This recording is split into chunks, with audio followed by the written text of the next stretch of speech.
Connecticut Yankee in King Arthur's Court by Mark Twain, Chapter 22, The Holy Fountain. The pilgrims were human beings, otherwise they would have acted differently.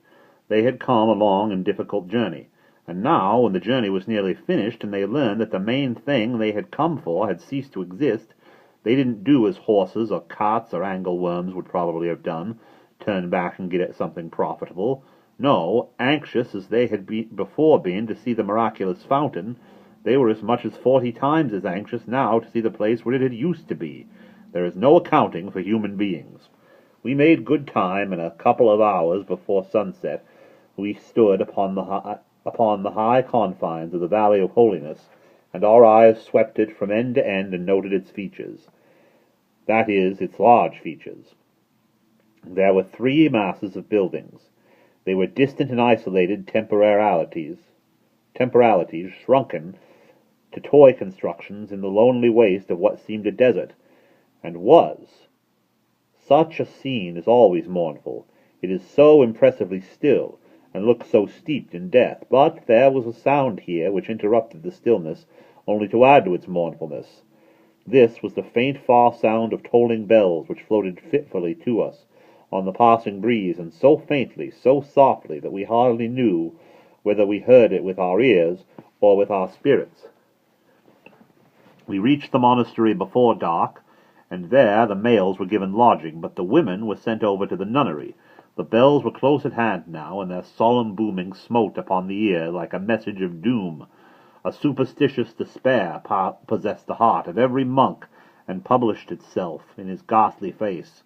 Everywhere these black-robed, soft-sandaled, tallow-visaged spectres appeared, flitted about, and disappeared, noiseless, as the creatures of a troubled dream, and as uncanny.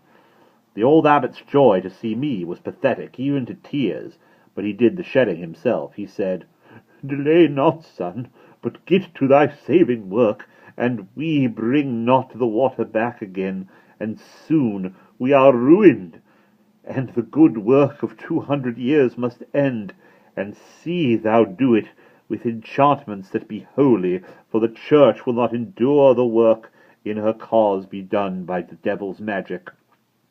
When I work, father, be sure there will be no devil's work connected with it. I shall use no arts that come of the devil, and no elements not created by the hand of God. But is Merlin working strictly on pious lines? Ah, he said he would, my son. He said he would, and took oath to make his promise good. Well, in that case, let him proceed. But surely you will not sit idle by, but help. It will not answer to mix methods, father. Neither would it be professional courtesy. 2 of a trade must not underbid each other. We might as well cut rates and be done with it. It would arrive at that in the end. Merlin has the contract. No other magician can touch it till he throws it up. But I will take it from him. It is a terrible emergency, and the act is thereby justified. And if it were not so, who will give law to the church? The church giveth law to all, and what she wills to do, that she may do. Hurt whom it may, I will take it from him. You shall begin upon the moment. It may not be, father. No doubt, as you say, where power is supreme, one can do as one likes and suffer no injury. But we poor magicians are not so situated. Merlin is a very good magician in a small way, and has quite a neat provincial reputation. He is struggling along, doing the best he can, and it would not be adequate for me to take this job until he himself abandons it." The abbot's face lightened. "Ah, that is simple. There are ways to persuade him to abandon it." No, father, it skills not, as these people say. If he were persuaded against his will, he would load that well with a malicious enchantment which would balk me until I found out its secret. It might take a month. I could set up a little enchantment of mine, which I call the telephone, and he could not find out its secret in 100 years. Yes, you perceive, he might block me for a month. Would you like to risk a month in a dry time like this? A month! The mere thought of it maketh me shut to shudder. Have it thy way, my son, but my heart is heavy with this disappointment. Leave me, and let me wear my spirit with weariness and wanting, even as I have done these 10 long days, counterfeiting thus the thing that is called rest, the prone body making outward sign of repose where inwardly is none. Of course, it would have been best all around for Merlin to waive etiquette and quit and call it half a day, since he would never be able to start that water, for he was a true magician of the time, which is to say, the big miracles, the ones that gave him his reputation, always had the luck to be performed when nobody but Merlin was present. He couldn't start this well with all this crowd around to see. A crowd was as bad for a magician's miracle in that day as it was for a spiritualist's miracle in mine. There was sure to be some skeptic on hand to turn up the gas at the crucial moment and spoil everything. But I did not want Merlin to retire from the job until I was ready to take hold of it effectively myself, and I could not do that until I got my things from Camelot, and that would take 2 or 3 days. My presence gave the monks hope, and cheered them up a good deal, inasmuch as they ate a square meal that night for the first time in 10 days. As soon as their stomachs had been properly reinforced with food, their spirits began to rise fast. When the meal began to go round, they rose faster. By the time everybody was half seas over, the holy community was in good shape to make a night of it, so we stayed by the board and put it through on that line. Matters got to be very jolly.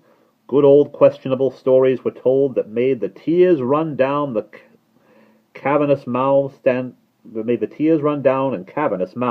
wide, and the round bellies shake with laughter, and questionable songs were bellowed out in a mighty chorus that drowned the boom of the tolling bells. At last I ventured a story myself, and vast was the success of it, not right off, of course, for the native of those islands does not, as a rule, dissolve upon the early applications of a humorous thing. But the 5th time I told it, they began to crack in places. The 8th time I told it, they began to crumble. At the 12th repetition, they fell apart in chunks, and at the 15th they disintegrated. I got a broom and swept them up. This language is figurative. Those islanders, well, they are slow pay at first, in the matter of return for your investment of effort, but in the end they make the pay of all the other nations, poor and small by contrast. I was in the well next day betimes. Merlin was there, enchanting away like a beaver, and not raising the moisture. He was not in a pleasant humour, and every time I hinted that perhaps this contract was a shade too hefty for a novice, he unlimbered his tongue and cursed like a bishop, French bishop of the Regency days, I mean. Matters were about as I expected to find them. The fountain was an ordinary well. It had been dug up in the ordinary way and stoned up in the ordinary way. There was no miracle about it. Even the lie that had created its reputation was not miraculous. I could have told it myself with one hand tied behind me. The well was in a dark chamber which stood in the center of a cut-stone chapel, whose walls were hung with pious pictures of a workmanship that would have made a chromo feel good. Pictures historically commemorative of curative miracles which had been achieved by the waters when nobody was looking, that is, nobody but angels. They are always on deck when there is a miracle to the fore, so as to get put in the picture, perhaps. Angels are as fond of that as a fire company. Look at the old masters. The well chamber was dimly lighted by lamps. The water was drawn with a windlass and a chain by monks, and poured into troughs which delivered it into stone reservoirs outside in the chapel, when there was water to draw, I mean, and none but the monks could enter the well chamber. I entered it, for I had temporary authority to do so by courtesy of my professional brother and subordinate. But he hadn't entered it himself. He did everything by incantation. He never worked his intellect. If he had stepped in there and used his eyes instead of his disordered mind, he could have cured the well by natural means, and then turned it into a miracle in the customary way. But no, he was an old numbskull, a magician who believed in his own magic, and no magician can thrive who is handicapped with a superstition like that.